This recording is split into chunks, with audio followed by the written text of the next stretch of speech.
Bu CHI Po. Sqarohet çfarë do të jesh.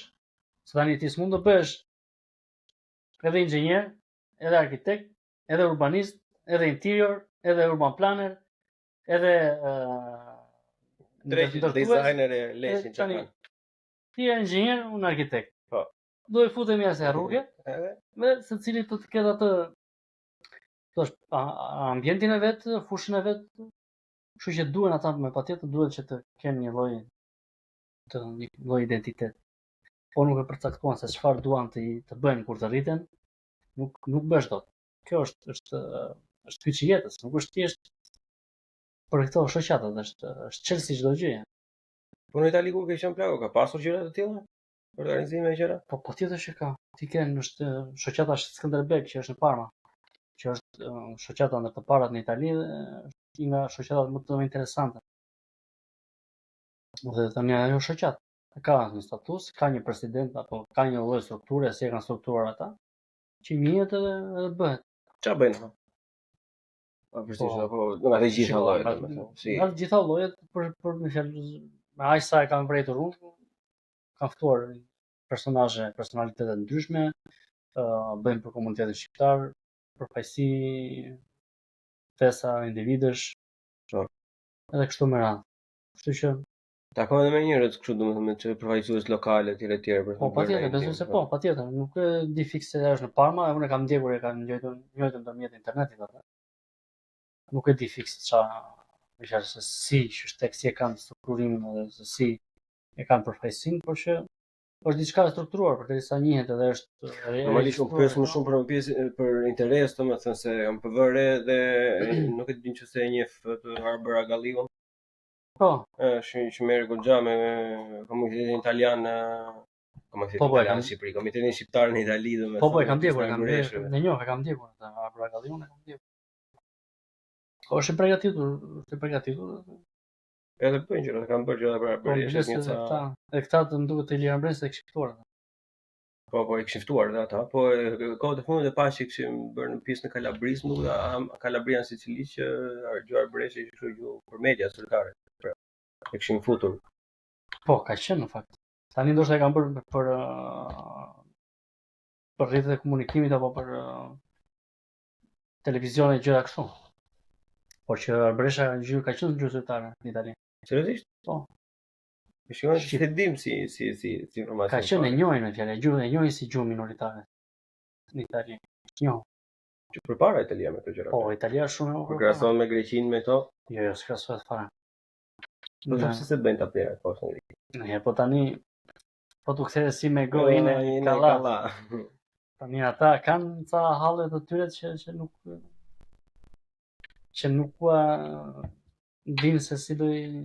Po mirë tani, ti nuk është se je në underdogu, ti je në pozicionin më të lartë.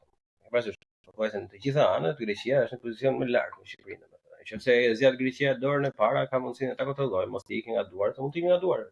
Nuk është gjithmonë që dali për mirë, mund të ketë edhe pasojat e tjera, po kur ti vjen nga një pozicion fuqie, domethënë dhe prezanton diçka të tillë, normalisht e para fare për fasadën deli miri. Po edhe ka shumë të vështirë Greqia atë pjesë.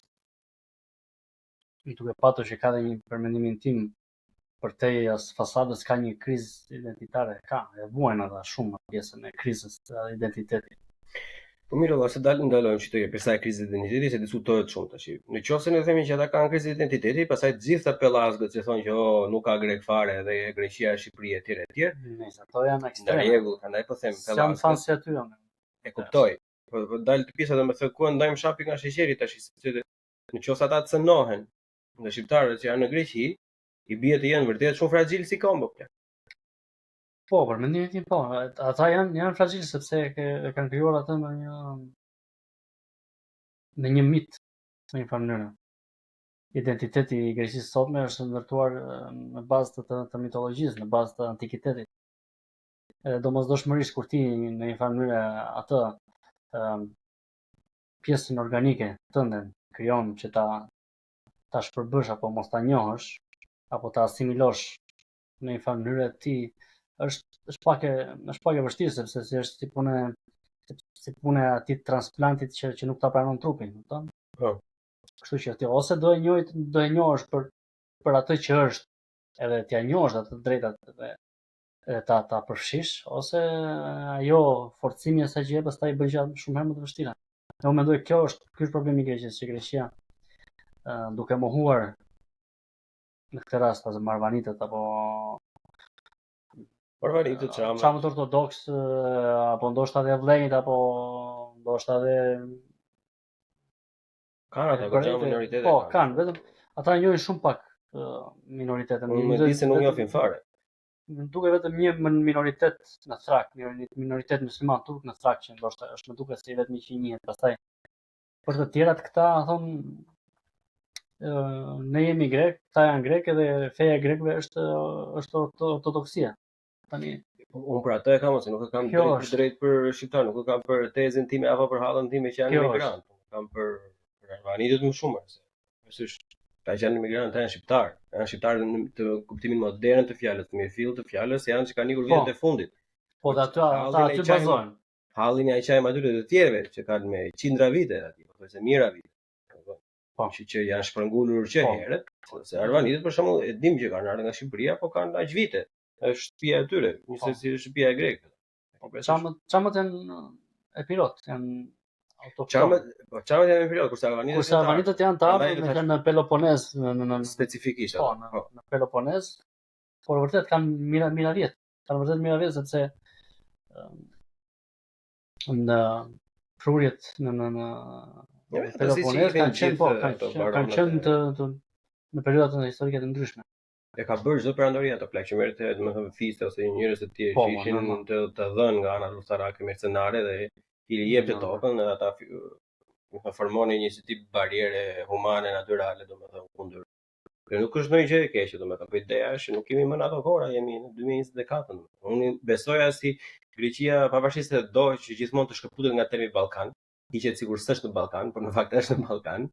E ke përsëri si lokomotiv, tani nuk e di se kush mendoj që është me ekonomia më e fortë në Ballkan, vetëm si shtet. Po ajo është që ata nuk e quajnë vetëm si Ballkan, se kjo është një ideja që në statistika në gjëra kërkojnë pak që ta përfshin, ta përjashtojnë. Nëse janë Ballkanas, pastaj bie të jenë çfarë, turq, apo ku dëgjon kështu palestinez apo këto të Levantit, e ke parasysh se s'ka në mes nuk ka. Azi minore.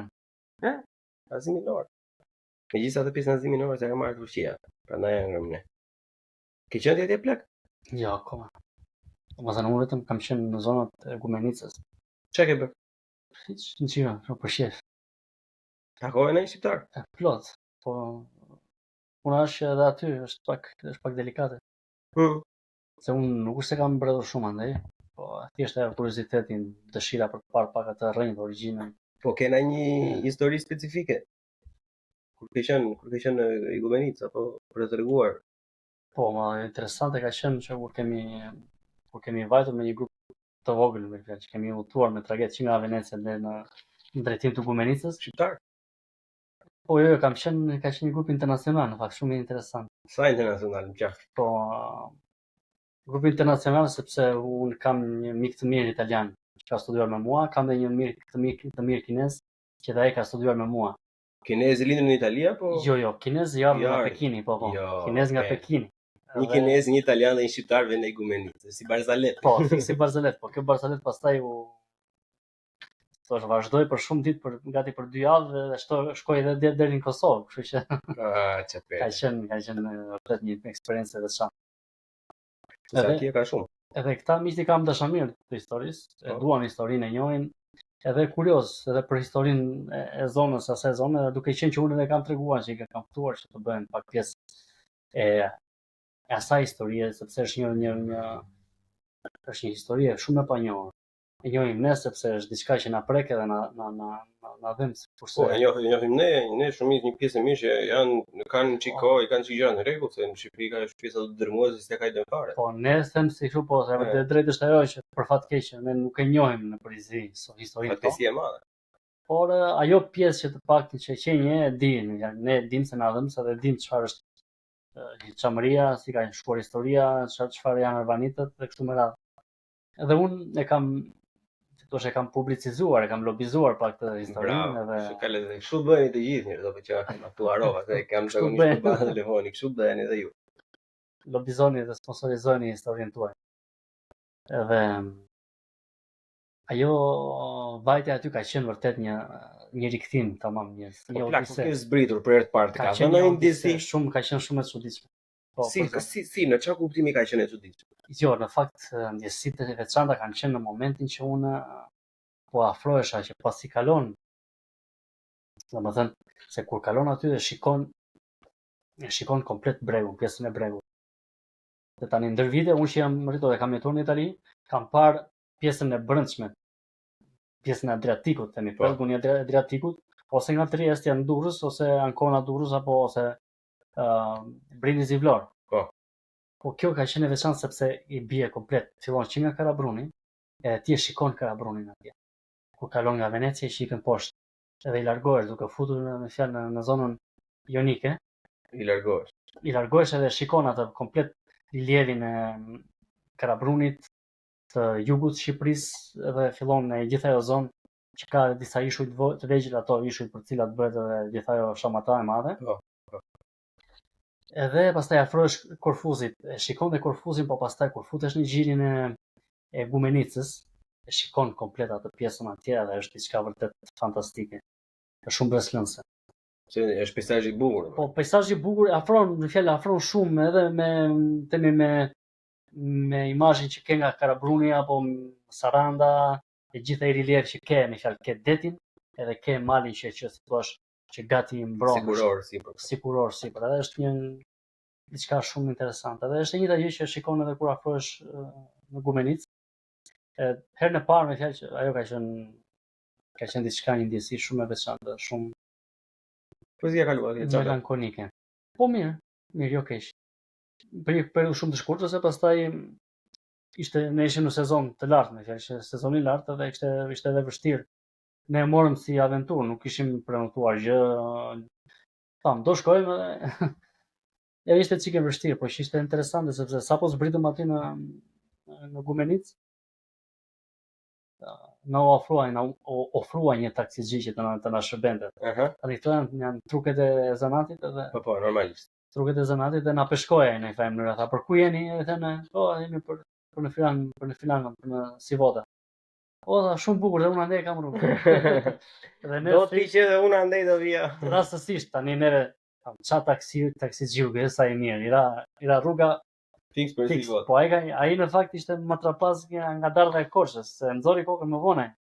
Jo. Po. Edhe kështu ulëm ne, okay. Ulëm edhe në drejtim të Sivotës, të Volës. Ani kam gjyshen nga ana babait me origjinë. Po. Edhe muhabet, duke të biseduar, i kërkuam ti të na ndihmonte për të prenotuar diçka, se ne s'kishim gjetur gjë. Edhe kur fillon ky merr në telefon italisht, me ne italisht ky, merr në telefon një herë anglisht, një herë italisht, edhe them unë, po interesante, shumë gjuhë të vuaja di. Edhe unë di shumë gjuhë, di këtë. Thashun, po shqip di ti, thashun. Për një moment ndaloj kështu, nuk. Po, për një moment ndaloj, tha. Unë nuk di shqip, tha, po nëneja ime di shqip. Nëneja jote di shqipit. Po, edhe tak e nxori atë kartë vizitën e ma dha mua, shikoj unë këtë. Kartë vizita Gegis Dardas. Përshëndetim Gegis Dardas, nëse po na ndjek. Përshëndetim. Gjergje Darda nga Dardha e Korçës. Edhe bashkë kështu thashun, thashun e kuptova, thashun se nga je ti, thash, prandaj nëneja jote fliska shqip. Edhe ai thjesht buzëqeshi, nuk tha gjë, thjesht e mori pak si në qelë, thash, me një buzëqeshje të hollë, të lehtë. Edhe kështu. Kur taksixhiu i dytë që do merrim neve pastaj të nesme për të ikur në Saran, sa që bërëm gjë më shkurt. Ishte çam. Ishte çam se ai fliste shqipen origjinal si gjyshja ime. E fliste shqipen me një tekst të bukur. Po e thoshte që ishte? Ha? Nuk e thoshte, por edhe nuk e mohonte. As nuk e pranonte, pas nuk e mohonte, se unë e provokova, e ngacmova një çik. prapë në vend të parë, vend lart shumë mbrapa. Vanish për të shfrytzuar rastin, si thua. Edhe vetë në vend të parë aty. Dhe muhabet me këtë zotëri. Ishte një zotëri me fjalë në moshë, gati në moshë pensione, ka qenë diku në 65 vjeç. Po një burr i urtë, i thjesht, muhabet me fliste. Po çuditshme si e kanë këtë kompleksin plako edhe kur janë për shembull në taksi se unë e kuptoj që nga shtypja që i është bërë gjatë kohës, domethënë e kuptoj shumë mirë që nuk duan të sponsorizohen se kanë frikë nga çfarë mund të ndodhi domethënë, por kur janë në një ambient të mbyllur tash në një taksi me 3 çuna që thjesht po ikin për punën e tyre, thonë ti çfarë të kushton edhe alkooli? Tregoj gjë. Nuk e di, ajo është edhe personale, nuk e di. Se nuk e konceptoj dot. Por që represioni që ka bërë Greqia ka qenë i tmeshëm. Ne diskutohet, ka qenë vërtet biles, po të shikosh në të gjitha planet që fqinjët tanë kanë patur për të eliminuar dhe për të shfarosur elementin shqiptar, sidomos elementin musliman shqiptar, se planet për atë ortodoks kanë qenë që edhe ta tjetërsojnë, ta asimilojnë, po. Kurse atë muslimanë katolikë kanë qenë gjithë kohës në sulm. Kanë tentuar që t'i asimilojnë, thonë, edhe Greqia për mendimin tim ka qenë ajo që ja ka dalë më së miri në këtë projekt. Po? Edhe Serbia s'ka dalë keq më. Po, Serbia s'ka dalë keq, po gjithsesi Serbia ka dalë me një Kosovë të pavarur. Ato thonë.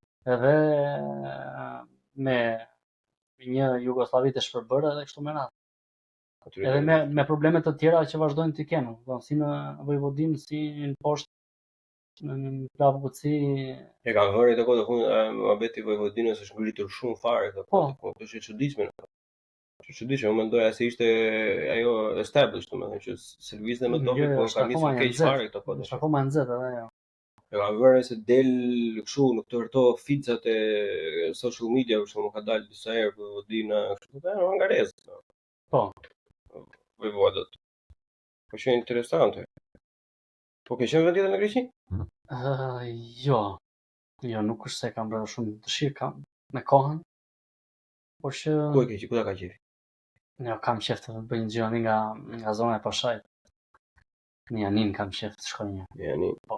Ato kanë qenë Janin, Prevez, gjithë ai gjëra. Po, jo, Prevez, në fakt Prevez do ishte shumë interesante nga që ka linja direkte nga Berlini.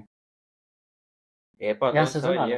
Sezonale. Janë sezonale, po ka linja direkte nga Berlini dhe do ishte interesante. Dhe unë në fakt e kam parë një disa herë, po s'kam vendosur gjë. Se kam marrë atë iniciativën që të behar do shkoj në Prevez. Dhe vle, shiko, ato janë vende të bukura, pavarësisht unë di se grekët vetë venan. Grekët që vinë nga pjesët e tjera, domethënë pjesët e brendshme, për shembull, nga Peloponesi, nga ato të tjera vënë në pushime te sipër. Domethënë familjarisht, nuk janë shumë pushime tani, po themi ala dërmi, lesh fresh me disko me gjëra, po që ata kanë të tyre, nuk se s'kanë, që ka plotisht. Pikërisht, domethënë, po kanë vënë që vën te sipër, domethënë, nuk e përdorin goxha. Kurse ne çam kanë bërë çudi mua ka shumë shqiptarë që vënë në Greqi me pushime, domethënë, po nuk ka ai shumë sa vjen në Turqi, për shembull. Jo, sepse Turqia ka atë lloj turizmi që është turizmi konsumit dhe turizmi paketave. Turizmi paketave, po atje je parkohesh në një vend. Po, turqit në fakt kanë treguar shumë të zgjuar edhe shumë të zot për këtë pjesë, sepse po të shikosh në vjetësarët e fundit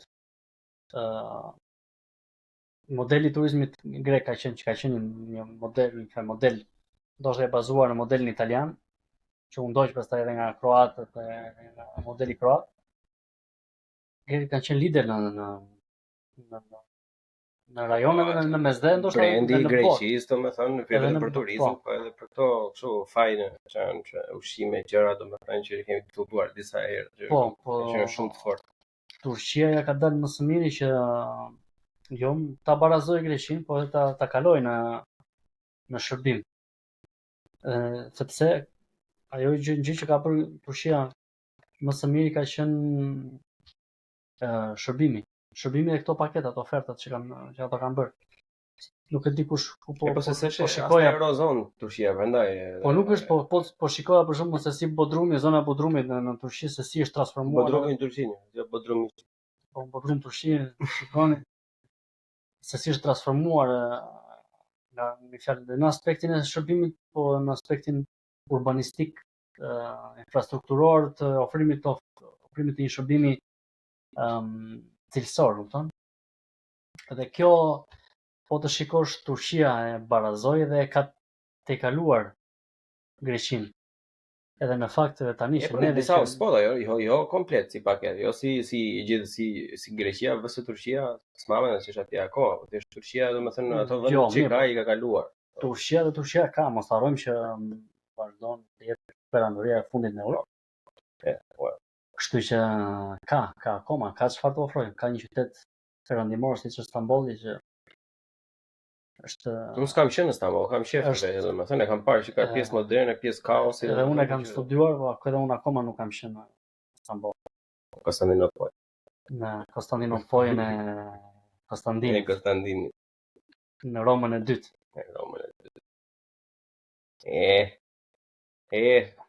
More njerëz e.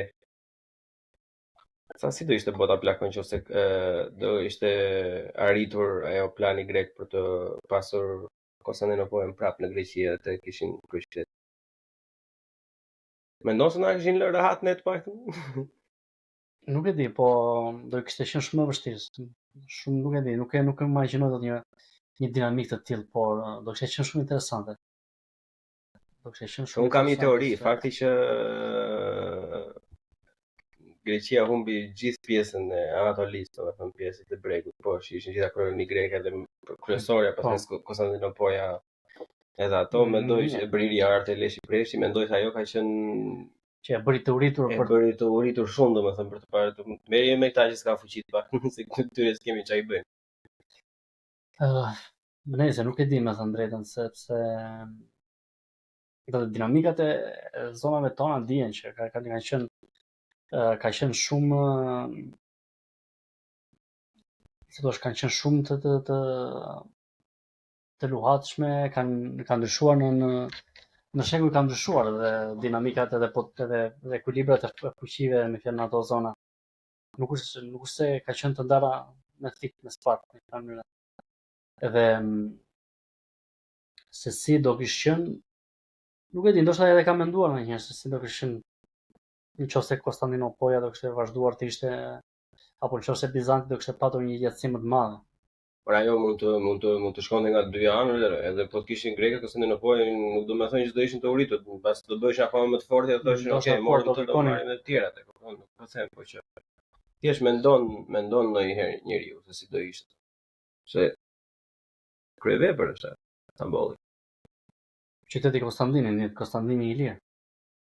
Konstantini i lirë, po për më shumë për faktin, domethënë se këtë drejtimi që po merri gjitha kjo globalizmi e gjërat e tjera, domethënë Konstantinopoli ka qenë një qytet të vetëm në të gjithë botën, domethënë një ndër ca, një ndër pak qytete që ka qenë multikulturale, kozmopolitan.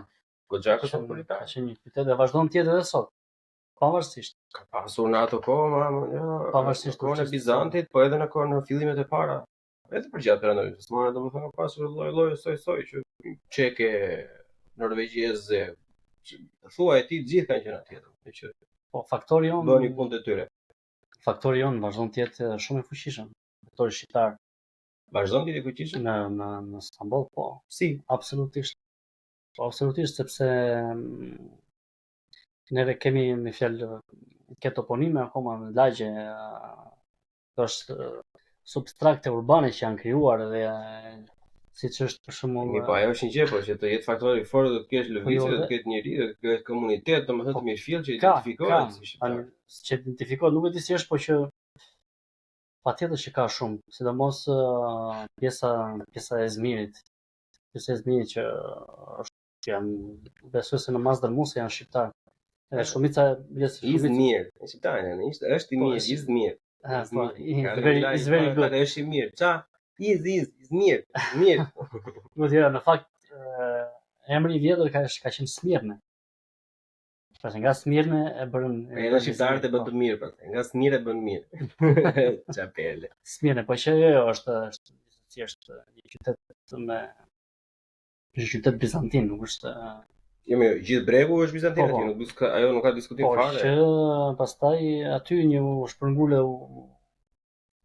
postua u sistemua një pjesë e madhe e popullsisë çame që u zhvendos gjatë shkëmbimit të popullsisë me Turqinë. Kështu që aty është patjetër një komunitet goxha, edhe identitar, mendoj se edhe pse edhe atyre u pëlqen që tani ti je turk, ti je turk është it's cooler, është më cool që sa ti je shqiptar në një farë Po kur jeton atje po. kur jeton atje. Po siç e kanë edhe Greqia, ka ato turqsinë e veta, kështu që domosdoshmërisht edhe Turqia ka turqsinë e veta, mos se ne tani ankohemi me grekët, po të shikosh dëmin të këqija që na ka bërë Turqia ne Jo, bërë dëm më të madh Turqia. duhet që ta pranojmë që jemi çik të thua të vetëdijshëm, me çik kritik në atyre gjërave. Ata që të pranojnë mendojnë se janë fansa. Janë fansa që e ndjekin në një mënyrë të verbër, domethënë se dëmin më të madh shqiptarëve Turqia ka bërë. Po nuk diskutohet, sepse thjesht duke krahasuar se çka ka ndodhur në të njëjtat vite, kudo në Ballkan, domethënë me të gjitha lëvizjet, serbët i kanë marrë me të gjitha grekët po. Kurse ne i ndihmuam ata me kushtin që të na japin një liri dhe pastaj sa u ndihmuan. Ne psuam më keq nga të gjithë. Sepse ajo që patëm ata, i prevën kokën pashajt, pastaj neve na kanë patur si hanë në sy gjithmonë, biles që në kohën e Kastriotit. Që atëherë nisi e gjitha për vazhdoj, po shumë brutale ka qenë, po edhe më vonë edhe në kohën e Rilindas dhe edhe në kongresin e manastirit, gjithë Gjon Turqit thanë që okay, do ju japim me këto gjëra dhe pastaj u pëndoshin gjithë u vranë, shtatuan gjithë ata. Është qenë e frikshme si periudha. Po më vjen pakese njerëzit për shembull se unë s'mund të jap informacion shumë të saktë, domethënë, po me ato që kam lexuar e them gjithmonë ato që mbaj mend. Po është pak le të themi e pa ditur të thuash po ne kemi qenë jemi me turqit vëllezër, kemi qenë se s'është e vërtetë. Vërtetësisht e kemi vuajtur jashtëzakonisht shumë, kam bërë makabritete nga të mëdha, ose disa qytete në Shqipëri që janë rrafshuar komplet, që s'ka ngelur me këm shqiptari. Jo, për herë turqit pas çdo pushtimi në ato zona atë kanë bërë rrafshimin total, nuk është se rrafshimin total, vrit çdo mashkull mbi 13-14 vjeç, ata që janë më poshtë merrin një skllëbër, gratë pastaj normalisht konkubina etj. Aty ka qenë makabritet i madhe. Po njerëzit tani nuk e di se çfarë e kanë si tip si mos në këto zonat Elbasani, Kruja, për shembull Shkodra që kanë pa qenë pothuajse të zëruara nga popullsia shqiptare, domethënë i duket sikur tani nëse do e hapin atë debat do duket po se ne i bie që mos jemi shqiptar. Ajo as pak, popullsia lëviz brenda. Ai sado ushtarët turq të kenë qëndruar aty nuk do të kenë qëndruar asnjëherë se sa kanë fshatar nga malet, domethënë që ta mbushin qytetet prapë. Pa e që duhet studiuar, më vjen keq se as historianët nuk e trumpetojnë, se mund ta kenë studiuar, mund të bërë studime shumë të mira, domethënë, por që nuk qarkullojnë shumë në publik. Nuk qarkullojnë në një mënyrë të shëndetshme, domethënë që të jetë e thjeshtë për të lexuar, se kjo është pika kyçe e çdo gjëje. Mund të kem bërë, për shembull, unë kam librat e Plumxhufit janë shumë të mira.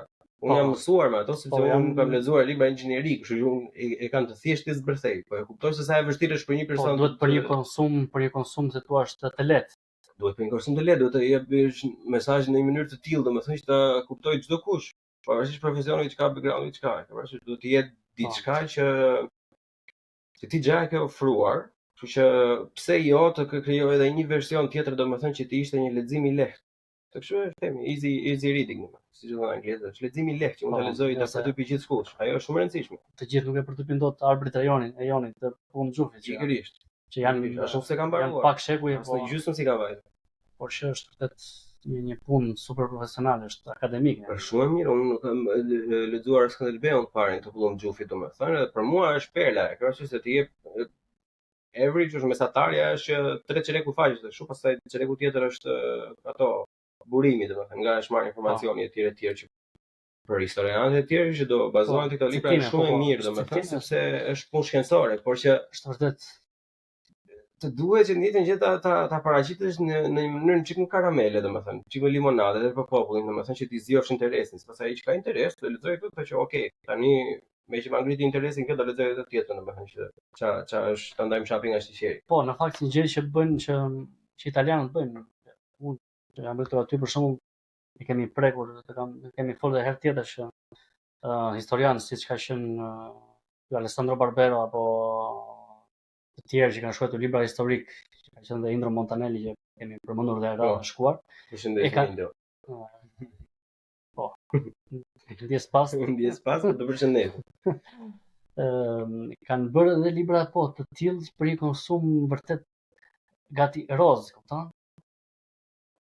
Të lehtë për se Do të të shpreh faktin që ashtu e do njeriu. Parasysh, një njeri normal se tani se të ke o plako po je i zënë me punë, vjen lodhur nga puna, nuk libra në 150 faqe, gjëra të tilla, një mënyrë të treguarit shumë e lehtë, shumë e kuptueshme, edhe gati, sidomos Alessandro Barbero për shembull, gati komike. Shkruan shumë bukur. Nëse ekzistojnë libra të Barberos në gjuhën shqipe apo në gjuhën angleze, ta sugjeroj që ti lexosh sepse është vërtet perlë, është shumë argëtues. Kjo gjëja na mungon në skenën shqiptare. Duhet që të marrim atë pjesën e mirë, se ne tani po frymëzohemi sepse jemi në një periudhë që kërkojmë frymëzim, jemi të mbushur me nga shumë sa ishme, po na hikin ca halle të forta që i kishim tani po zbehen nga pak edhe normalisht kur rritet pak mirëqenia, kur ikin ca probleme që të lidhen lakun fyt, domethënë pastaj absolutisht kërkon edhe pak më shumë nga vetja që dale, çfarë është e vërteta, pse jemi këtu, çfarë po bëjmë, ku do vemi. Është gjë e mirë. Absolutisht. Është pak e avasht, po që është një proces që jemi në ndërtimin e dur, kështu që do të përshëndrohemi pak në gjitha ato aspektet e një jete shoqërore, apo gjitha ato gjërat që neve kërkojmë, pretendojmë që ti bëjmë tonat, të fillojmë ti marrim pak nga pak, mos ti përbuzim, sepse nuk duhet të shkëpikim rrotën, duhet që të jemi pak të vëmendshëm e të jemi pak observator të mirë në atë që kanë bërë të tjerët përpara neve dhe si ata e kanë bërë mirë atë gjë. Kështu që kjo gjë besoj se ka filluar me turizmin tani në Shqipëri, sidomos që me fuqinë që kanë treguar rrjetet sociale, se kjo i ka bërë vërtet një boost të paparë. Duhet të nisim nga kjo dhe duke vazhduar pastaj edhe me infrastrukturën, me shërbimin, me gjitha ato që kemi nevojë zakonisht shumë thellë si në infrastrukturë. Absolutisht. Ka pasur disa review shumë negative nga turistët e huaj, domethënë si nga vlorat. Nuk e di, vlonjatët keni një çik probleme kështu, çau pyet. Mirë, okay. Jo, ajo ka përmirësuar goxha, por ajo që të lë për të dëshiruar është infrastruktura edhe një pjesë e shërbimit. Se po të shikosh shumë produkte që ne kemi produkte fantastike, produkte që të ofron toka, që të ofron deti atje janë ato që janë të bëra pa hile, janë shumë të mira. Janë fantastike. Kështu që ne ato të mira kemi. Duke u nisur nga gjërat e mira që kemi, ne duhet të nisemi nga siguritë tona që kemi. Kështu që kjo është një prej atyre. Tani, fakti që unë përmenda që parë që nuk do ta shpikim rrotën, është sepse edhe në case studies apo në ato që kërkohet të studiojmë neve, tani që jemi në drejtim të një Shqipërie europiane, që kërkojmë të konkurrojmë rajonin ton me turizëm edhe me gjëra të tjera, duke u nisur që parë që nga shembulli i Bodrumit që ofroi një shërbim, ofroi një shembull jashtëzakonisht të mirë dhe avantazhues për konsumatorin, për turistin, edhe që është sot edhe më mirë se shumë në Greqi, kupton? Kështu që neve duhet t'i marrim si shembull, t'i shikojmë pak këto, të studiojmë çik si po ecën, në fjalë apo ku jemi neve, çfarë kemi, çfarë po ofrojmë, se më duket se jemi pak kaotik. Jemi shumë kaotik edhe në Shqipëri nuk ka transparencë, po nuk ka transparencë sepse ne nuk duam të jemi transparent.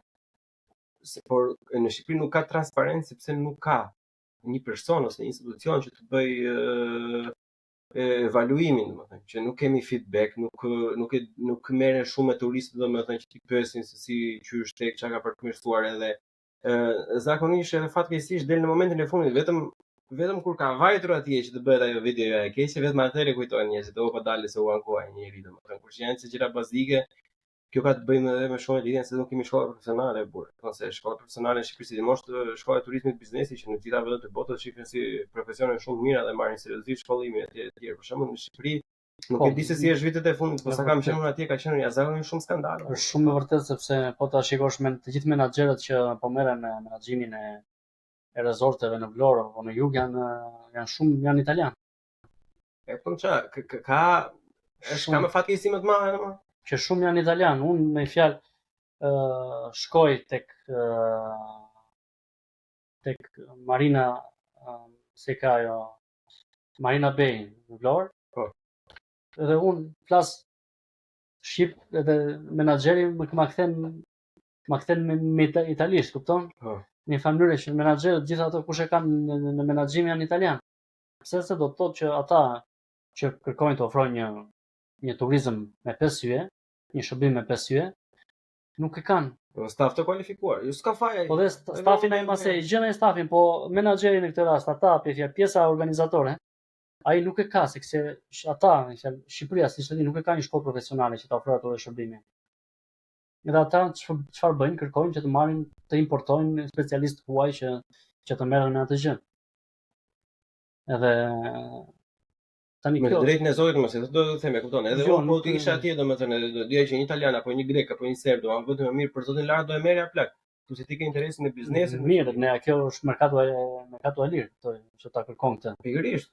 Edhe unë prandaj them që ne duhet të shikojmë që ta studiojmë çfarë duhet të jemi, çfarë duhet të ofrojmë neve, ku duhet të vemi në këtë tokë që ne kemi apo në këto vende që ne kemi, cilën neve do ja ofrojmë sa lloj klientele të cilët do ja ofrojmë një lloj klientele të themi pak më të zgjeruar, pak më me një buxhet pak më të vogël.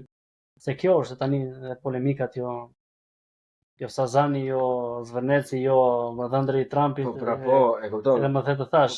Po para se dëmi atje domethënë duhet të nisi vetë, duhet ta kesh vetë në rregull mirë pastaj ti kërkosh llogari atij që bën atë politika. Ke parasysh se çan tani gjithë çuna goca burra gra që punojnë atje domethënë dhe ka një menaxher italian apo ku dëgjon anglez apo tjetri.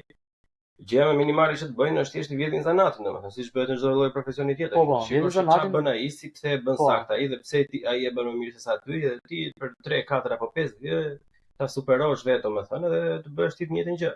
Nuk mund të thuash pastaj tani apo vini apo s'të mirë, ai marrin italianët edhe ne jemi kamarierë. Po tani plako ai varet nga kapaciteti, varet nga kualifikimi që ti ke. Nëse ai ka 15 vite, ka punuar ku dëgjon, si Sicilia apo në një vend spektakolar në Itali dhe ka qenë një sukses, normalisht ai do ta bëjë atë punë, do ta bësh ti. Kjo është thjesht ekonomi tregu do. Po, ekonomia tregu, po pikërisht këtë që duhet që shteti të ketë një program, ketë një plan formimi për të përmbushur këto boshllëqe. Se tani mirë që shqiptarët po ikin, mirë që një pjesë fjalë ka filluar ka importuar edhe të shkrap punëtore nga Afrika apo nga Azia. Po, për të profesionet e tjera po. Tani sa do shkoj kjo? Sa mund të funksionojë kjo? Tani ajo nuk është zgjidhja fat gjatë. Nuk është. Sepse ajo është si ti vësh fjalë ti vësh pulla kombëtare, kupton? Po nuk mbijeton ajo, nuk shpëton dot. Ajo do fundoset. Jo, po të humbet autenticiteti e burimit. Tani do vi robi në Shqipëri. Tani nuk mund të bëjmë siç isha unë eksperiencë që ndaj me xhir kur isha në Skoci për shembull, në Edinburgh, ishte pak e çuditshme plakon në çdo vend, në çdo dyqan që vije për shembull, kinez indian, edhe nuk e merr eksperiencën se ti do të takosh dhe njerëz që përkasin asaj kulture, kupton se nuk është të ishin ai kështu breza që nuk dalloheshin, po ishin breza që dalloheshin edhe në efekte të gjitha, domethënë dukeshin që të ardhur recently, që ishin në kohët e fundit. Ajo është pak për të ardhur keq në fakt. Imagjino tani në Shqipëri që të prezantohet edhe të shërbehet nga një personel që edhe shqipe nuk e di mirë. Që është vietnamez. Po, pak rëndësi ka. Por siç xhirojnë këto me tani që stacionet e shërbimit, në fjalë pompat e naftës në Shqipëri kanë filluar dhe kanë personelin e kanë verjem. Po vietnameze ku ta di unë edhe tani ata kanë edhe probleme me këmbimin me valutën. Kështu që ishte një skenë që shërake që ai kishte probleme tek resto, kupton? Për të bërë një shembull banal. Po normalisht, po jo që aty fillon një shembull banal, por stresojnë ato. Po duhet që ketë një strukturë të jetë e mirë menduar, sepse për fat keq arsimimi në Shqipëri lë për të dëshiruar, sidomos arsimimi profesional, po dhe i lartë. Dhe i lartë. Por i lartë se tani e kemi diskutuar, nuk do bëhemi gjithë drejtora, nuk do bëhemi Po gjithë jo, as po jurista, as inxhiniera, ke parasysh, po ka shumë herë më shumë nevojë shumë për fushë. staf profesional se sa Po. ka për staf inxhinierik. Po, si Kurse që ka Shqipëria mund të ketë mungesë inxhinierësh, po asnjëherë nuk ka të njëjtën mungesë në shkolla profesionale, ka shumë më shumë më pak. Tani të punosh elektricisti mirëfill. Në Tiranë për shembull bën lek qamet. Sa 2-3 avokatër ti mbledhësh të bashku, e kupton? Po ka më skandal plak. po, edhe hidraulik thoj. Edhe hidraulikë. Po. Dhe ata që punojnë mirë, bravo i qoftë, ja bëu zoti marrë edhe plot paçin edhe plot bëfshin edhe marrëshin njerëz në punë etj etj, nuk diskutohet fare. Shumë është normale, domethënë, është një nevojë. që një popull që të njëjtën punë në vende të tjera e bën në mënyrë kolosale, si në Gjermani, kanë arritur një standard goxha të lartë, për shembull, shkon të konkurrojnë sipër tani, nuk konkurrojnë më në fund siç konkurrojnë ato serbët e bosnjakët apo më.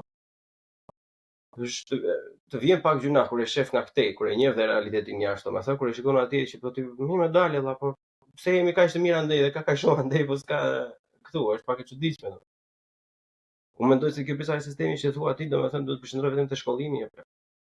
Domethënë duhet të ketë një lloj statut, duhet të ketë një lloj licencimi i mirë kontrolluar që të jetë cutthroat, mos të ketë hapësira fare as për afera korruptive, as po miku filanit etj ta marrësh me mundin tënd, domethënë dhe ajo diploma vërtet e njihet. Po është edhe standard njihet edhe kudo. E ke parasysh.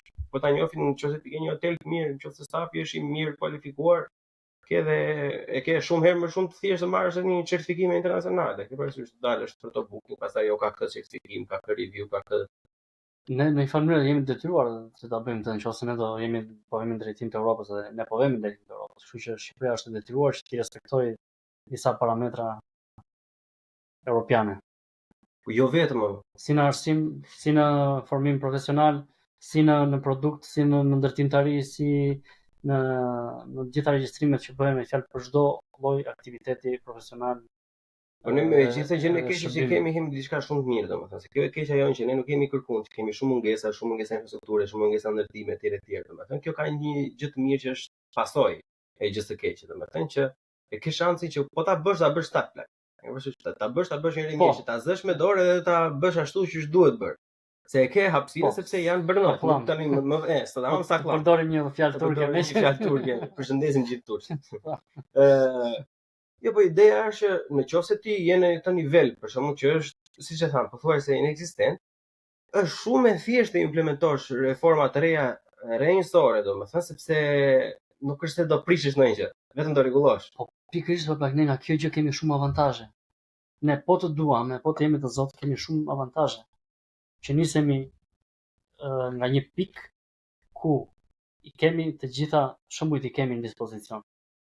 Si the ti, nuk kemi për të bërë apo për të riprishur, për të rindërtuar, ne kemi shumë të kemi një strukturë apo kemi një ambient shumë të freskët. Edhe kjo pikërisht duhet ndodhë tani që në gjenezë.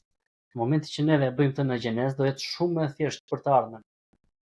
Sepse ajo pastaj e merr atë revanshin vet. Asestohet, kupton? Është si puna asaj rrugës kur e shtron ti me atë zhavor që hedh atë bazën e madhe të zhavorit, e ti ato guralecat vend asestohen vet. Me shaqin vendin ato që më të vogla do shkojnë poshtë edhe bëhet një trup i vetë. Krijohet balanca. Kështu që po kjo gjitha gjërat duhet të mendoj se dakord tek pjesa që çdo gjë ato në fillim me që ne kemi këtë terrenin e hapur, domethënë që është free for all për momentin. Unë mendoj se sidomos në qytetet e vogla, se Tirana nuk është se ka shumë shpresë, por për qytetet e vogla për shembull gjenesa do të fillojë nga planifikimi urban. Unë bëj çfarë gjimnazistë që dëgjojnë këtë, nëse doni vërtet bëni një ndryshim të madh, jashtëzakonshëm domethënë, nëse keni ndonjë pak ego vetjake që të ecni përpara, gjithë juve që keni shef arkitekturës në inxhinierinë, mos e bëni, vazhdoni për planifikim urban, edhe merrni në dorë frerët, domethënë, edhe bëheni ashtu siç e keni mësuar, bëheni me standarde se nga aty nëse çdo gjë, nga qytetet tona, nga planifikimi urbanistik. Po të jetë një planifikim urban, edhe që ti e di se ku do ndërtoj, me çfarë kapaciteti do ndërtojnë, çfarë mënyre do ndërtoj, etj. Është puna më e mirë për ty për ta planifikuar, është puna më e mirë për mua për ta sjellë në jetë, domethënë. Ke parasysh?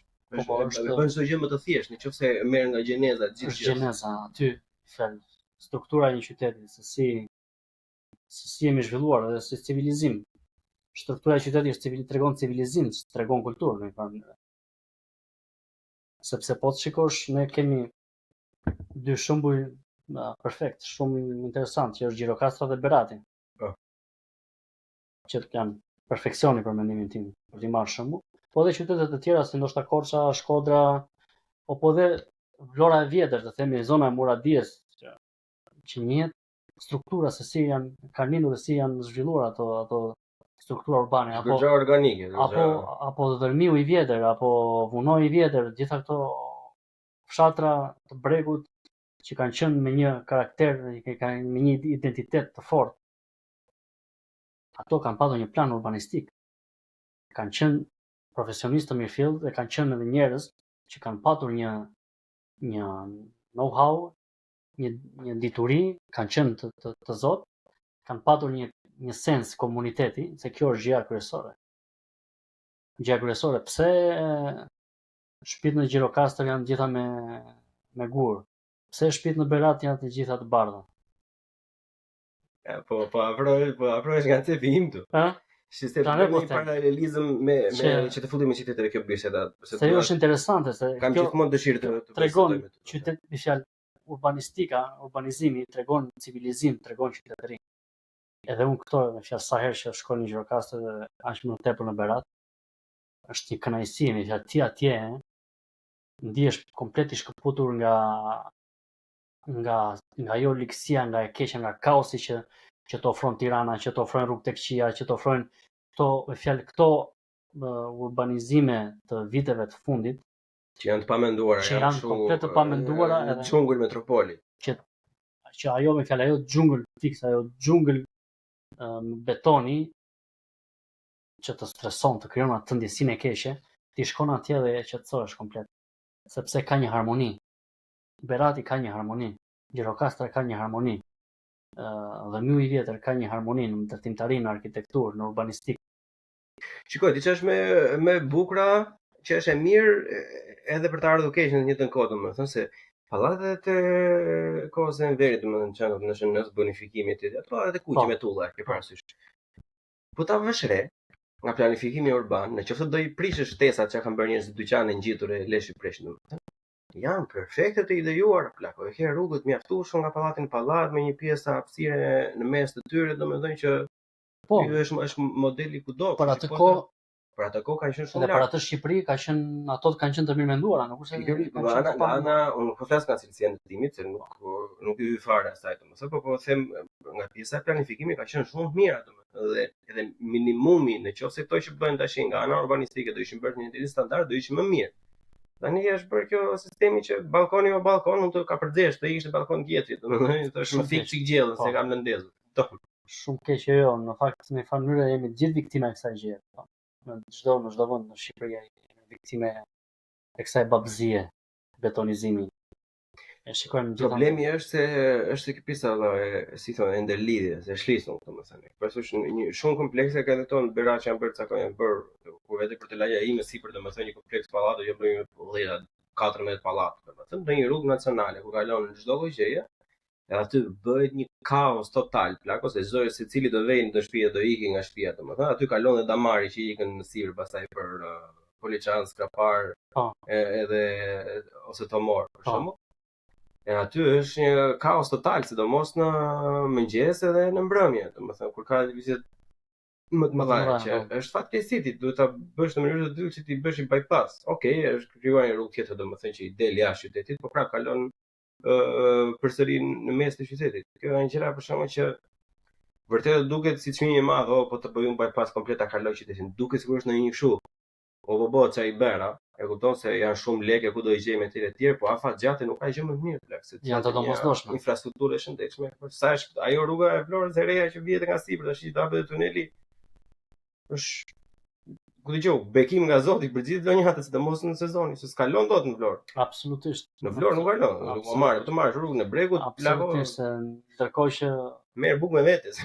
Ndërkohë që ju nga Berati keni të nevojshme të domosdoshme që të kaloni aty në mëngjes dhe në darkë, vlonjatët kanë atë kanë qefe të tjera, kupton, kanë hanë të tjera se duan të dalin të tregojnë mjetet e tyre luksoze për të pirë kafen e Po. kafen Për pjesë e ka bërë, do ta tregoj, nuk është një problem i madh, po ideja është se duhet të jetë mundësia për ata që duan të shkojnë atje, siç është bërë kjo rrugë e re, domethënë që mos t'i futën fare atë rrugë, se nuk kanë nevojë pse, të vënë ande nga do vënë në një pjesë që në një kohë shumë më të shkurtër, domethënë kjo është pozitive. Tani po e kuptojnë edhe njerëzit, e kupton se ka qenë kultura përpara, po s'kaloj autobusi nga Beratja, po nga Vlora nuk do ndalojnë njerëz do pinë kafe.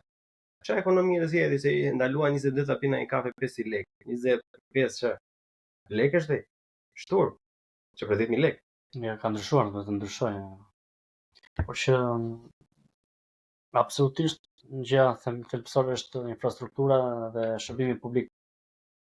Se në në Tiranë, që tani atë kemi për qytet, atë kemi si mast, si Munster, si master.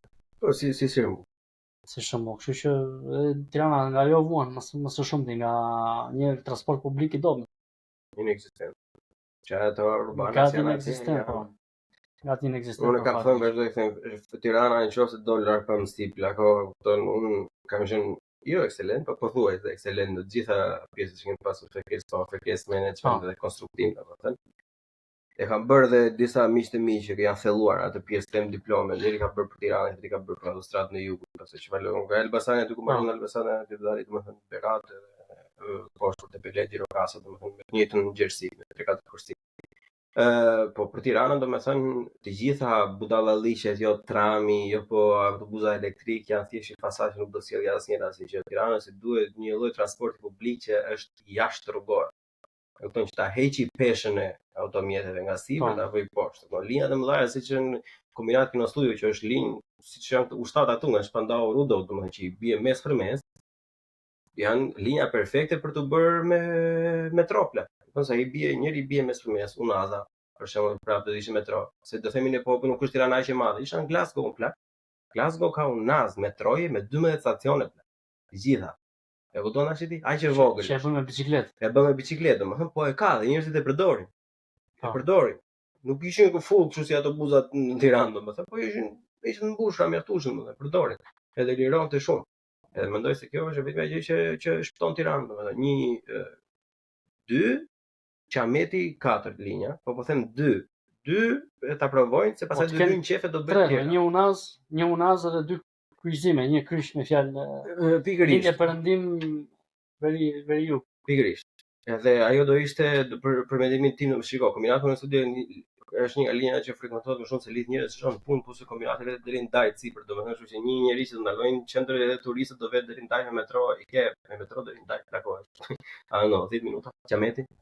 E kuptosh, ndryshon domethënë në mënyrë kolosale. Po. Vetëm se dihet aty do të nisën që nga qeveria vendore.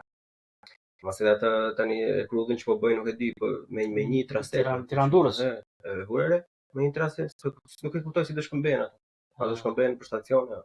Jo, ndoshta nuk shkëmben fare, është thjesht një andej një këtej, njëri në atje se po, se di se si mund të jetë, jo, se do ishte budallim i madh. Do ishte shumë pa kuptim. Domethënë se unë deri kam parë, duhet të them që jam i pa informuar, se kam parë thjesht fragmente. Unë thjesht fragmente kam parë, edhe kam parë që është një trasë. E kupton? Me një trasë kam parë. Se si e kam menduar që të funksionojë tani, se do e bëjnë kështu si autobusat e fshatrave që vjen në fshat, pastaj kthehen prapë, pastaj ikin prapë. Besoj se duhet të kenë patjetër 2 linja. Ka 2 jakurulla. Po. Njëra që vjen, tjetra që ikën. Po flisnin edhe për një jakurull tjetër, tash nuk e di, ishte Durrës Hanihoti apo Vlorë Hanihoti?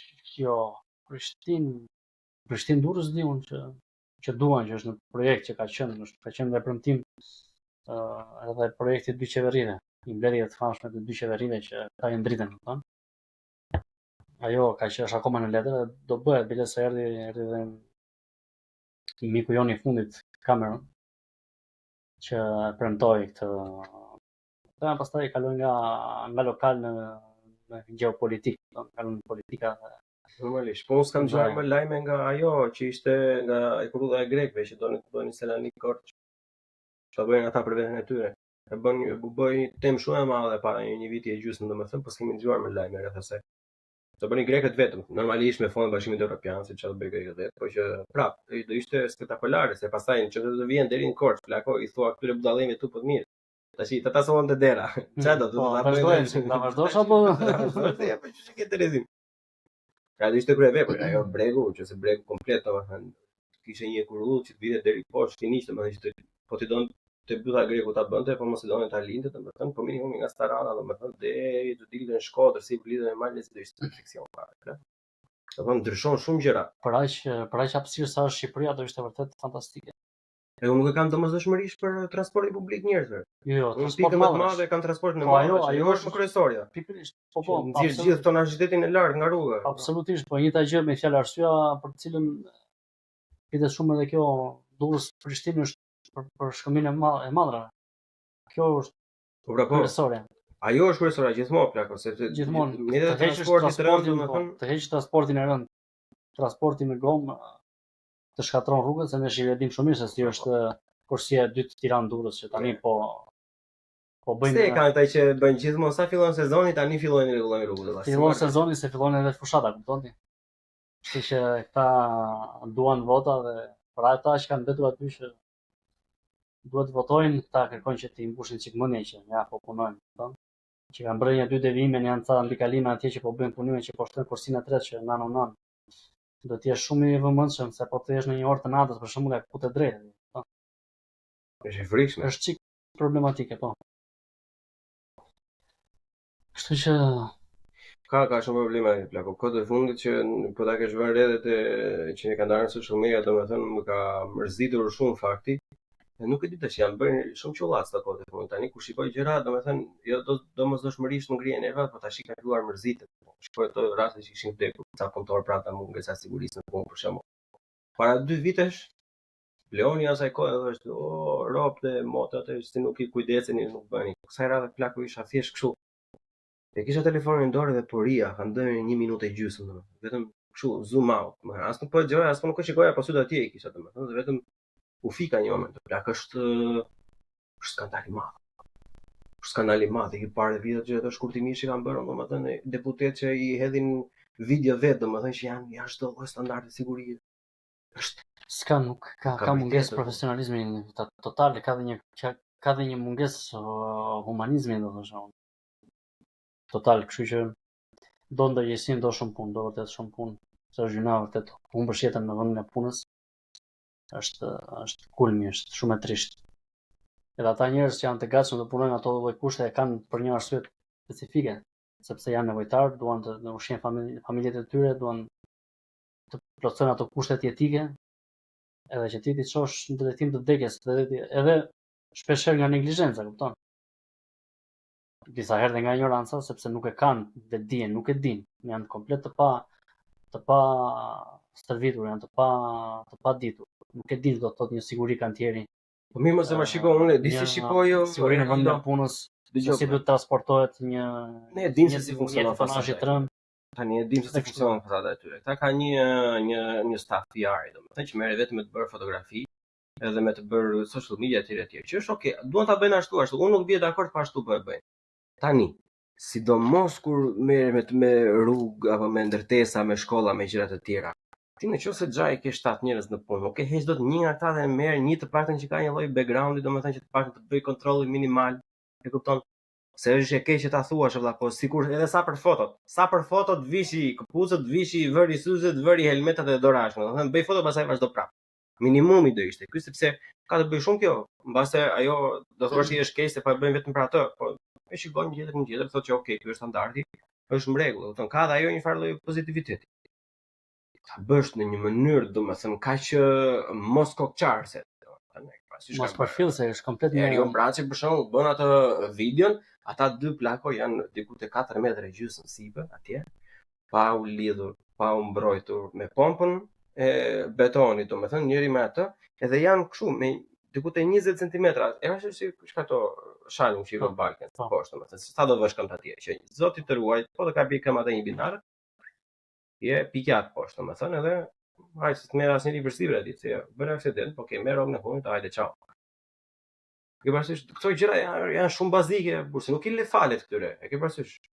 Nuk po them që ta bëjë rionin braça vetë, se ai me pjesën e domateve të specave në Divjak merret, e kupton. Po punson një ta ai drejt. Çfarë jepi 600.000 lekë atij, se do Duhet sepse po të shikosh tani ne e dimë jemi profesionistë, e dimë që këtu edhe për nisjen e kantierit të duhet leje ndërtimi. Kështu që bau shtela një rishtung, bau genemi kung edhe për të nisur kantierin, për të montuar skelat. Të duhet leje, të duhet llogaria e skelës profesionisti që ndoshta i kanë dhe atje, vetëm se është kjo mos përfile që thua ti. Edhe komplet një mos kurçarje. Atje për korruptoi dhe privati me privatin, sa ti më tha ai inxhinier Asmir Dulevici që është elektricist, inxhinier elektrik, domethënë. Po, shumë e respektojmë, ndjekin, po. Bravo. Edhe sistemi po lindimit tyre të plakut siç bëjnë të abname gjëra, domethënë. Eraldo vinte ja merrte punën Bleoni, thoshte e ke bërë sa. Pastaj herën tjetër binte që unë vjet merrja punën ty, domethënë që ta kontrolloja. E ti më thoshë mua, po shikoj se unë ta kalova aty herën e kaluar. Edhe ti kishe një aty gjëra, çfarë do ma kalosh ti mua punën? E ke parasysh, edhe këto do biçllëqe me ja. Po ç'ka kontrolli është ai? Po ti tu ato janë zyra që merren vetëm atë punë plak. Po. Atë s'ke ku e kap. Po. Aty s'intereson fare. Po, këtu nuk të gjithë valla, edhe ne na bën kontrolli, edhe e kurtim dëshime thotë që okay. Të bën lëshimin në kuptimin që nuk ta diet, këtu po thotë ke 6 orë kohë, domethënë më dërgoj foto. Bau Avziçi do të thotë që po shikoj se po ta kaloj se pikërisht pra. Si patë nuk e ke vënë mirë ato të bllokojnë komplet kantierin, të vënë atë shiritin edhe kur marrësh leje nga këshillin për 6 muaj. Po. Nga gjykata, kur ta marrë një gjykatë. Ako kosto të derdhura aty, 3000 euro në ditë. Me materiale të bllokuara, të sekuestruara, çdo gjë sekuestruar edhe rriti pastaj. Të rrof pastaj që kurseve 2 lekë ti. Kjo pjesa e skelave në Shqipëri është makabër fare pastaj. Nuk do të hy fare se është temë shumë e gjatë, do të dedikoj video specifike kësaj pune domethënë, por që neve kemi profesionistë. Ne përderisa punojmë këtu në një shtet si Gjermania dhe jemi profesionistë dhe zbatojmë ligjet që parashikon shteti gjerman dhe çdo organ. Tani ti ai ke ligjet. Jam i bindur se i kanë, nuk se si. I kanë. Mund të kenë pak të vjetra, po i kanë. Po as ato nuk u zbatojnë. Tani ata janë të detyruar të zbatojnë. A duan të futen në Europë? Ku po shkojnë? Po shkojmë në Europë apo po shkojmë në Azi apo në Afrikë? Po thoshte Suzana, më herë fundit ajo goza që ishte që merret me të rekrutimin domethënë, thoshte që s'ka punëtor, po çon Kroaci, po çon tuku në Shqipëri është pak e vështirë etj, po mendoj me tentime domethënë, por normalisht do ketë vështirësi tani. Se thonë njerëzit, për çfarë do vesh në Gjermani ti se njësoj pak lek do marrësh e mezi do dalësh muaj. Ore të paktën nuk do të rrezikohet jeta. Por jeta të rrezikohet kudo, për ta thënë atë që është fakti. Kupton, po nuk do të rrezikohet atë lloj mënyre, të paktën të do marrësh masa. Të paktën ka një njerëz që kujdeset. Unë kur kam qenë në fillimet e mia dilja me krem dielli në dorë. Zihesha me ata. Kosovarët si kisha atje. Jo, se çfarë jam unë, si grat, do lyhemi si grat ne. Ore do ta vësh vesh apo. Sa atëherë ajo është në fel, unë është thjesht i këshillim nga BAUBG-ja, domethënë. Nuk është se kemi detyrim, po që mua vinte keq domethënë, aty një treg kështu si pas ta dhëmësh ato. Me dorë edhe brilla, unë për skela i ndigja nga mbrapa. Jo, nuk do vesh. Por ai kishte kam punë. Jo. Si në neja. Po si në neja, po se ke parasysh si punata lidhi një kështu karantinët e koka domethënë, la kuriç këtu, po në korik plakor ça. Të vjen edhe rezatimi i pllakave të drurit që janë sterë të zeta domethënë. Aty piqesh, je fiks kështu si troft në zgar aty. Domethënë. Po që kështu mos e nga njeriu fillon në plak. Këto një inxhinier që ka ta hapësirë, ndërsa foli punëtori, mos ça, e mërzitur se s'ka bërë punën mirë, po mirë, por s'ka që bëu ti njeriu i mirë. Shikoj, unë shpresoj që ato trendet e viteve të fundit që kanë ndodhur në Shqipëri, ja trende kanë fjalën për ikjen masive që kanë ndodhur edhe që vazhdojnë akoma ta lakmojnë ikjen nga Shqipëria. Pjesën e restoracionit, shërbimi turistik e kanë ndërgjegjësuar në çik. Po. Se s'po gjin dot njerëj. Po. Nuk po gjin dot njerëj dhe mirë se i gjën. Unë jam shumë i kënaqur me këtë. Temase. Le tani çfarë kanë bërë? Janë detyruar që ti trajtojnë edhe më mirë, edhe ti respektojnë, edhe ti paguajnë më mirë, edhe ti japin disa të drejta, t'u anjojnë disa të drejta. Tani unë mendoj dhe besoj që kjo do të ndodhi për çdo fush, kështu që edhe për ndërtimtarin. Shpresoj që të ndërgjegjësohen gjithë ata që kanë bërë lekë se janë dëndur në lekë. Ne dim tani se çfarë leku xhiron në Shqipëri dhe kush janë investitorët dhe si ekziston me fjalë kjo pjesa e informalitetit. Sidomos në ndërtimtari. Dyshetohet, këta nuk do të mbajnë shpresa nga emigrantëve, se nuk ka, ja, Edhe. kemi këtu në Gjermani, nuk ka as indian, as afrikan, as pakistanez në ndërtim këtu. I ke të gjithë bosnjak, shqiptar, portugez, polak, polekë. Kështu që nuk do ta bëjmë punën ata, po ne e bëjmë. Përderisa ke standard kaq shumë të lartë, plak se unë nga vëre jashtëzakonisht se kam për ditë bëj. Domethënë me Shqipëria, shqiptarët kosovarët janë mjeshtra nga më të mirë. Pikërisht pra, edhe kanë diku te 7 vite domethënë që nuk janë në standard i ulët, janë në standard ose me standard ose i lartë. Kanë thënë standard i lartë fare. Ca firma maqedona se për shembull që ka filluar punsojnë tani vetëm kështu gjerman, staf të kualifikuar domethënë me lekë të çmendur fare, sepse kanë arritur atje në atë pikë domethënë që konkurrojnë me cilësinë tash. Edhe bëhet la. Se të njëjtit njerëz janë ata që sigurisht në atje, ata që janë këtu, e kupton, kur po të jetë klima e tillë, po të krijohet infrastruktura e tillë, të jesh ta njohësh të drejtën, ta njohësh zotësinë, meritokracinë, hapi vend atit që është profesionist i mirëfill, dhe do shikosh se sa shpejt mund të ndryshojnë gjërat. Do shikosh se sa do përfitor rreth apo. Se këtë ka një gjë në Shqipëri që kanë këtë mos ngopjen domethënë, se mos firmat e vogla domethënë mundohen të kursejnë çdo lloj gjë. Nuk kurset atje plak, nuk kurset në vendin e gabuar. Nuk kurset të stafi. Nuk kurset të stafi. Është gabim se ti e vret atë, nëse një person ta bën punën më mirë, më shpejt se sa të tjerët, mos e lë robin tash ta kërkojë rrogën vet, tash ti jepi diçka, tregoja që është i vlerësuar, sa i do ikuj, e kupton? Se një elektricist i mirë plako, po shikon që ty po ta bën punën spektakolare dhe mësoj shumë shpejt se ashtu është valla, ka lindur që jepet për atë punë. Duhet ta mbash aty, ta lidhësh rreth. Edhe si lidhet robi? Ti je mirënjohës për punën që të bën, po për te legë do të jetë mirënjohës. Se çfarë ndodh? Që në Shqipëri unë nuk kam patur të thuash atë mundësinë për fat të mirë dhe ka qenë fati im që unë nuk kam punuar në Shqipëri si profesionist, apo nuk i kam bërë punrat që kanë bërë ndoshta shumë bashkëmoshatar të mirë për të paguar studimet dhe për të mbijetuar në Tiranë dhe kështu me radhë. Por në aty të thot njëri, bravo, ke bërë punën mirë molla. Nuk të thot njëri që ti e meriton të gjë se ke bërë një punë të shkëlqyer. Po ku që ti të ndihesh sikur s'po bën mjaftueshëm, po, sikur s'po bën mjaftueshëm që ti ndoshta të bësh akoma më tepër, që ekziston ky lloj bullizimi që është kontraproduktiv, është kontraproduktiv ajo të kthehet si bumerang, nuk të ndihmon ty ajo. Ti ikën ajo. Po ti ikën ajo, po ti si përmarrës, ti nuk po i ofron atit një ambient të shëndetshëm. Ti po i krijon atit një ambient toksik që po ja vështirëson jetën. Ti ato streset e punës, sepse çdo punë ka streset e veta, ndihet ajo. Do ketë vështirësi, do ketë momente të vështira, do ketë gabime, po ti nëse ja bën edhe më të vështirën atit tipit, normal që atë ti e demoralizon. Kurse këtu, në momentin që ti e ke bërë një punë të mirë, të thotë olla, shefi, kolegu, ai që është superiori të thotë, bravo Bleon, ke bërë një punë shumë të mirë, po bravo Eraldo, ke bërë një punë shumë të mirë. Edhe mua më ka ndodhur. Jo vetëm si profesionist, po edhe kur kam qenë në fjalë si praktikant në Stuttgart. Po.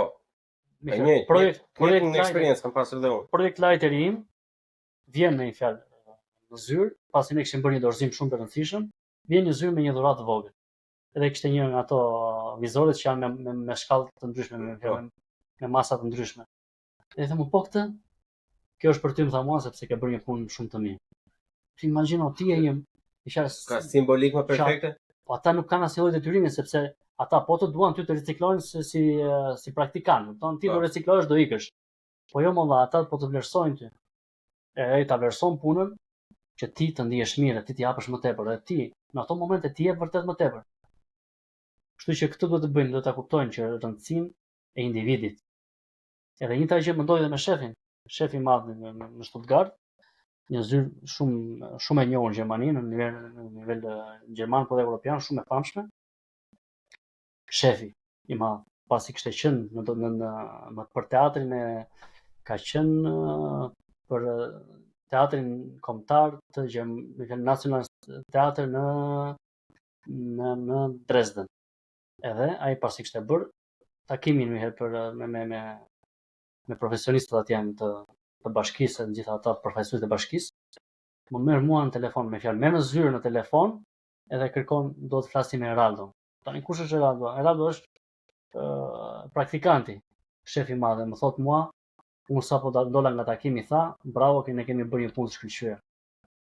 Çfarë S'ka që unë kam provuar edhe vetë të gjërat ku kam qenë të bleku në zonën tonë përpara, domethënë edhe mendoj se ajo ka qenë një nga arsyet më të mëdha, domethënë pse unë e kam vazhduar dhe kam akoma profesionin me shumë qejf, domethënë sepse në çdo lloj gjë, çdo lloj mundimi që bëja, edhe në fillim edhe në terren, gjithë ata njerëzit që shikonin domethënë që edhe kur unë s'ja kisha iden mundosha, edhe thoshë, shiko ky nuk i ri nduar domethënë. Edhe pastaj më vonë kur merr ca gjëra përstipër e bën këtë, bën atë domethënë edhe kështu edhe nga Oberbauleiteri, po edhe nga ai shefi, geschäftsführer, domethënë më vonë që ku kam dëgjuar llafe vetëm të mira, domethënë çfarë tha, po jep në i lek këtyre dha, po si më po tash. Domethënë ajo të bën vërtet të ndihesh jashtëzakonisht shumë mirë, domethënë kur Europë thotë që ti bravo, domethënë që paske dhënë vërtet një performancë, domethënë që është në benefitin e kompanisë. Se shiko, ata janë shumë racionale plako. E kupton, prandaj dhe i bëjnë këto gjëra sepse ai e di që nëse ti ja ke bërë punën e mirë dhe ai ta njeh se si punë ti do vazhdosh të bësh. Nëse të ta bësh edhe më mirë. Ta bësh më mirë dhe mundohesh të specializohesh për gjëra të tjera, të kërkosh sfida të tjera etj. Sepse ata të bëjnë që ti të ndihesh pjesë e asaj. Pikërisht. Të bën ndiheshën e rëndësishme. Po ti kur ndihesh pjesë e një diçkaje, ne në fundit për atë kemi nevojë më tepër. Për frymëzimin. Se ti, okay, pagat e marrin që të gjithë kanë të pagesën, gjërat që kryen ato nevojat bazë, por në momentin që ti nuk u ndjeve i vlerësuar, i respektuar dhe i dobishëm si qenie njerëzore, pastaj ty edhe ajo dëshira dhe ai pasioni për gjërat të shuhet. Kështu që këtë e kanë shumë gjë të rëndësishme dhe mua më pëlqen jashtë. Edhe ne këto gjëra duhet i mësojmë, duhet i importojmë. Që si shoqëri, ne si individ, si individ ne jemi shumë të suksesshëm dhe jemi shumë të arritshëm si shqiptar. E kemi atë nervin, e kemi sedrën. Por ne si shoqëri duhet që të përparojmë të mësojmë. Bëmthje publike, çdo lloj supermarkete, plak mbajeni skuadrën mirë, valla, nxirreni, çojeni për kafe, çojeni për dreka, bëni ekskursione. Merre robën në zyrë. E ka bërë Ralo punën e mirë, merr në zyrë thoi bravo të qoftë zotëri. Nëse ti s'ke lek ti paguash një bonus 100, 200, 300, 400 euro, nuk ka problem, ashtu janë situatat, nuk e mund ti paguash, po. I don't know, plak, një shishe vera plak.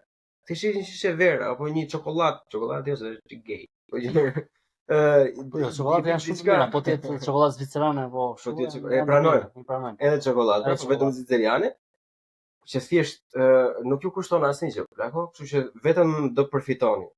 Pavarësisht se duket sikur do humni në gjë të madhe, do humni kohë, domethënë, po ta shikosh afat gjatë vërtet do jeni shumë të kënaqur me veten. Edhe këto, siç e thie, e bukur, çfarë që firmat e që janë të përfshira, domethënë, gastronomi dhe hoteleri turizëm, domethënë, e kanë filluar të bëjnë.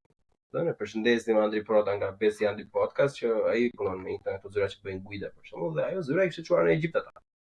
Shumë bukur, bravo. Ke parasysh? Po. Edhe bravo i qoftë ajo zyra ne të gjitha edhe është spektakolare. Publicizojmë, ku dëgjojmë që kanë vërtet kanë ata publicizojmë sepse ajo të frymëzon. Meriton. Po, edhe si konsumator, si klient, kur e di që çfarë ku po jep ato të ardhurat e tua, ku po investon, se në mënyrë investimi është ti do marrësh shërbimin, po edhe ti ato e di ku po i çon, e bën me dëshirë më të madhe. Edhe kur e shikojnë që ty të kthehet diçka mbrapsht, mendon vetë robi, unë bëra këtë, edhe mora një falënderim X. Ti shiko unë akoma mbaj dajta tjetër më. Po sikur të marr 2X, po sikur të marr 3X. Po fitoj punëtori, do fitoj ai që ka firmën se s'bën o plak, e kupton? Se ai ka llogaritur biznesin në mënyrë të tillë që të paguajë edhe ty, dalin me fitimin e vet. Po. Kurse tani që e the ti, që e the bukur. Edhe mbaj mend tani siç mbaj mend, unë mbaj mend me detaje të gjitha sa bukur kam kaluar në fillimet e para të mia, kur e kupton, shumë pak gjëra dije domethënë se si bësh, pavarësisht se kishim nuk kemi qenë të këqij për shkollë domethënë, po puna është të mëson vërtet edhe në japet e para kur ke pasur njerëz që thoshë që okay, bravo, jep. Do tjetër po, merre, bëj edhe të shikojmë sa do bësh. Kështu edhe për të ushqen, ta ushqen atë egon ose ambicien domethënë tënde. Të thoshë, okay. Unë mbase nuk jam aq keq sa mendoja. Jam i mirë për deri tani. Nëse ta janë 30-40 vite në biznes, thonë që ti je i mirë, mbase jam i mirë vërtet apo plan. Po, e vërtet, tani që të bësh një profesionist i mirëfillt do shumë vite eksperiencë. Se skutohet. Do 10 vite, edhe dihet që sidomos për profesione të caktuara ato në momenti që ti përballesh me një gjë që është më e madhe se ty, të frikson. Të frikson, është natyrale, është natyrshme. Edhe normal që një individ ka nevojë për ato siguritë, që ti ta sigurosh, ti thuash, okay, kjo është kështu, kjo është kështu, okay, kjo gjë është normale që ti ndihesh në këtë lloj mënyre sepse ky profesion është i pafund. Edhe ti në momentin që mund të bësh një gabim, po në Çfarë krenari e kam për të profesion plak, nuk e di. Më duket sikur i besdis ndonjëherë njerëz kur flas për profesionin tim, domethënë disa pasionant janë plak kur flas. Jo, po duhet sepse është normale, është jetike. Është jetike, po nuk e patë atë.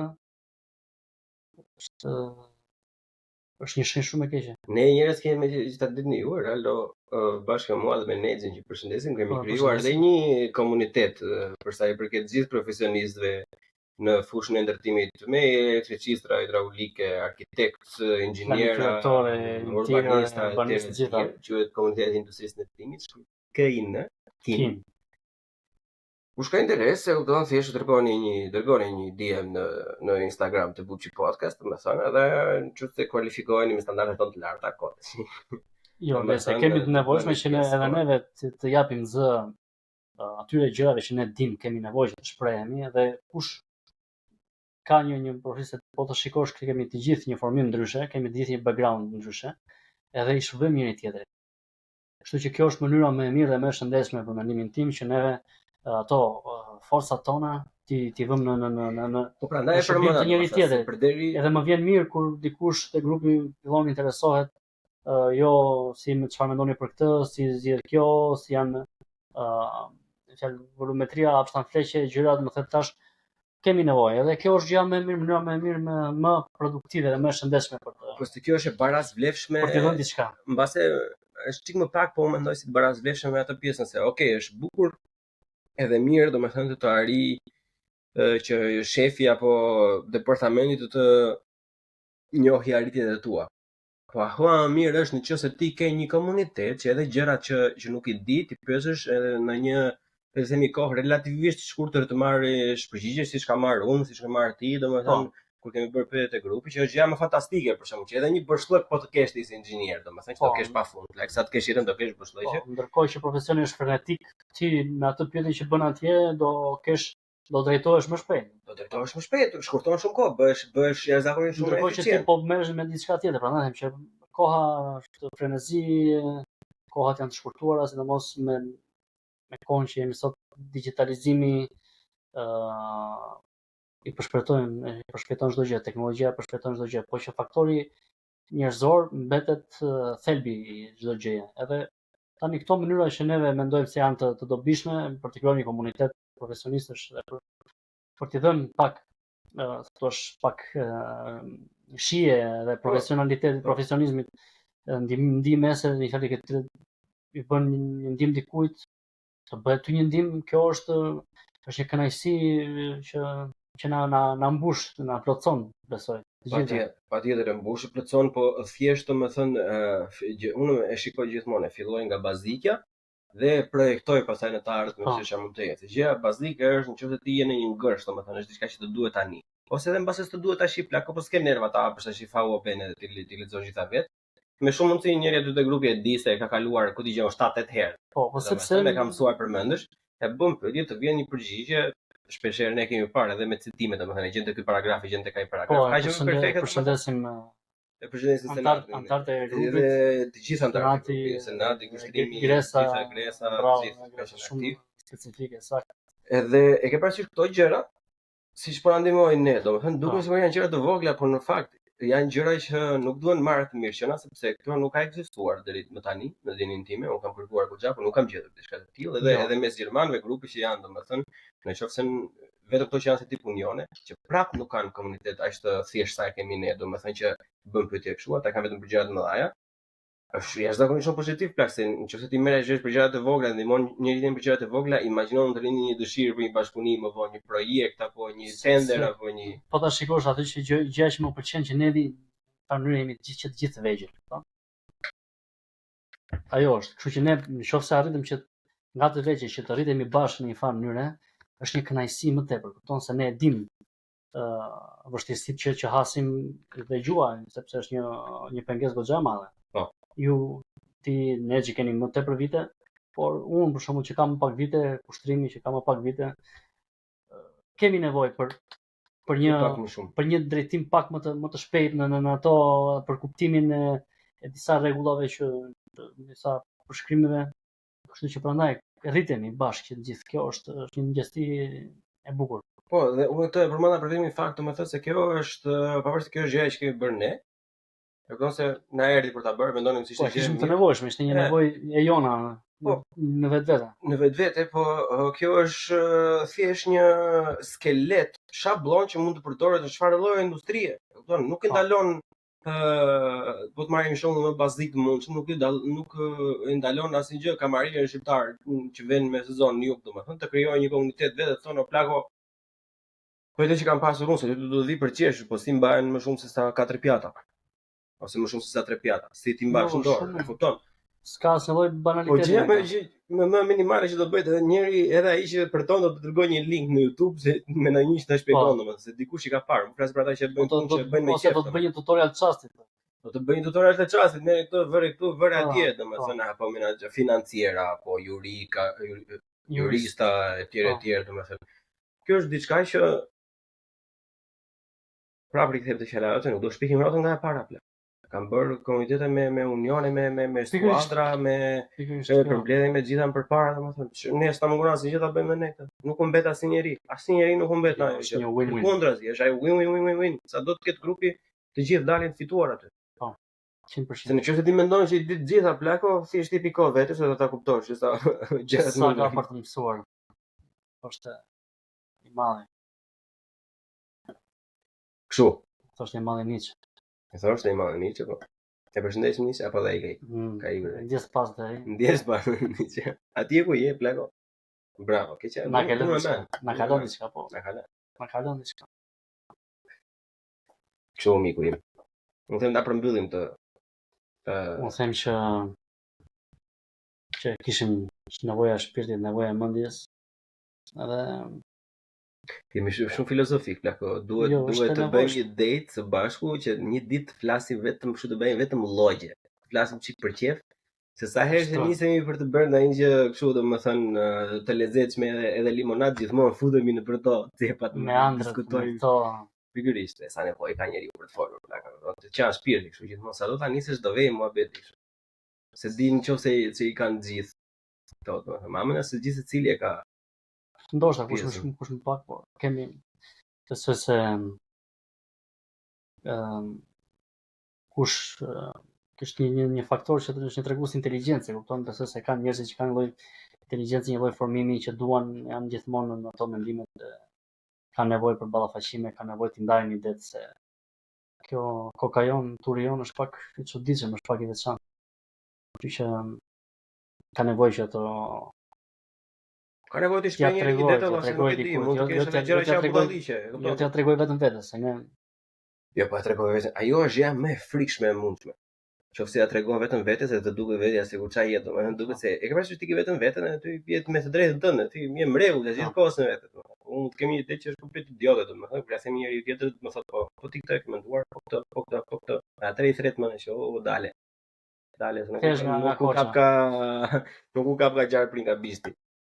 Po që kështu me ishte dashur juve që dëgjuat, të falenderit shumë që dëgjuat deri në fund podcastin. Podcasti ka dalë përpara, si gjithmonë në Patreon, edhe donacionet ose abonimet tuaja janë shumë të mirë pritura dhe na ndihmojnë shumë. Buy a coffee to Bucci. Pikërisht, pastaj transparenca është aty në Patreon, domethënë të gjitha shpenzimet që kam bërë deri tash si për software dhe për kamera, për mikrofona për shembull, e kam publikuar gjitha atje, kështu që nuk është se do bëhemi milionera, thjesht duam të arrijmë të nxjerrim një produkt sa më të mirë, të ngrijmë çik standardin si nga ana teknike, po edhe mbase televizime të bëjmë disa gjëra të tjera që do zbulohen në episodet e ardhshme. Kështu që keni linket poshtë si Patreon, PayPal, Buy Me a Coffee. Ja u kemi bërë shumë të thjeshtë të lini lek. Po në fundit është më tepër diçka simbolike, kështu që sa më shumë kontribuani ju në të rast me Bucin, aq më shumë rritet cilësia e transmetimit, cilësia e bisedave, koha, Se dhe ajo koha, kushton. Kushton kohë. Domethënë nëse atë kohën e kemi sakrifikuar, e kemi bërë kurban kohën, domethënë, po thjesht kemi jashtëzakonisht shumë idera kështu edhe unë thjesht më duhen këto shumë pak investim, domethënë unë kam të Patreonit të shkuar, domethënë që çdo donacion dhe çdo gjë që jepet, unë vë dhe haq të fishoj nga ana ime, domethënë dhe pastaj ble diçka që i përket podcastit edhe ama sa ata që janë dëgjues rregull tash dinë që podcast nuk është se teknologji utopike, kjo është bazike, po nuk është vetë imi se podcast e bën ti, e bën tjetri, e bën ai që dëgjon, ai që lë komentin, ai që shkruan DM-in, e ke parasysh. Kështu që është ideja të cilën ca ide të diskutojmë, të shikojmë, është manifestimi nga gjithë anët. Edhe në punë të jeni profesion, edhe në podcasti të njëjtën gjë pika lidhse. Kështu që gjithsesi më rëndësishme bëni subscribe njerëz, shpërndajeni me miqtë tuaj, lini komente nëse ne ja futëm kot ose na përgëzoni, e kupton? Edhe ndajeni me miqtë tuaj, lini like, po të mos lini, por që lini. Kot pa lekësh. Kështu që deri herën tjetër ja kalofshi super bukur, gjithë mirat dhe miru pafshim. Buqim në bu, CH, CHI. Bu, CHI. Po.